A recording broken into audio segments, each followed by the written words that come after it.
O Chelsea conseguiu se recuperar da derrota para o Bayern de Munique na estreia dessa Liga dos Campeões, vencendo o Benfica dentro de casa por 1-0, num jogo em que acho que foi pouco marcante, tá? Para os envolvidos.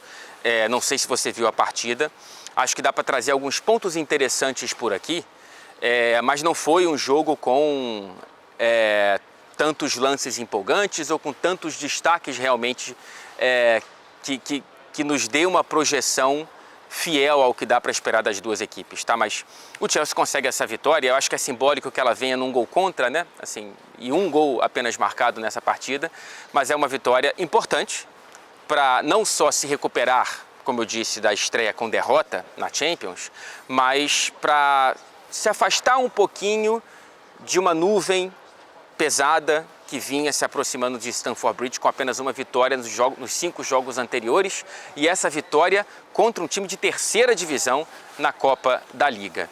Então, vencer na Liga dos Campeões é importante para esse momento. Ainda que, infelizmente para o Chelsea, ela tenha vindo com um cartão vermelho e mais uma vez o Chelsea tem um jogador expulso, cara.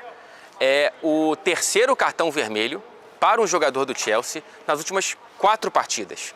Dessa vez foi o João Pedro, que recebeu 2 cartões amarelos entrando no segundo tempo, o que é uma coisa realmente difícil de você conseguir explicar, né? Porque o João Pedro foi tão imprudente assim, especialmente no lance do segundo amarelo, um pé alto já, faltando minutos para o fim da partida, e não atrapalha tanto o Chelsea quanto os outros 2 cartões recentes, né?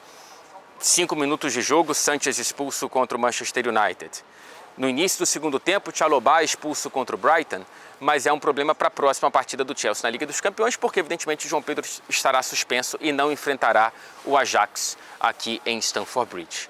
Mas outro brasileiro que entrou no segundo tempo foi bem, o Estevão. Ele, infelizmente, não foi dessa vez a estreia dele como titular na Champions, mas pelo menos dessa vez ele teve muito mais do que os 9 minutos lá em Munique contra o Bayern. E ele conseguiu ir bem. Eu acho que foi dentro do contexto, dentro das circunstâncias de um segundo tempo em que o Benfica pressionava muito mais o Chelsea em busca do empate do que o Chelsea ocupava o campo ofensivo do Benfica, portanto não tinha muito como o Estevão participar tanto do jogo assim. Ele consegue, primeiro, entrar como 10, o que eu acho muito interessante, né? Para muitos, inclusive para o próprio empresário do Estevão, é a posição preferida do brasileiro e não a ponta direita, como muita gente imagina que seja.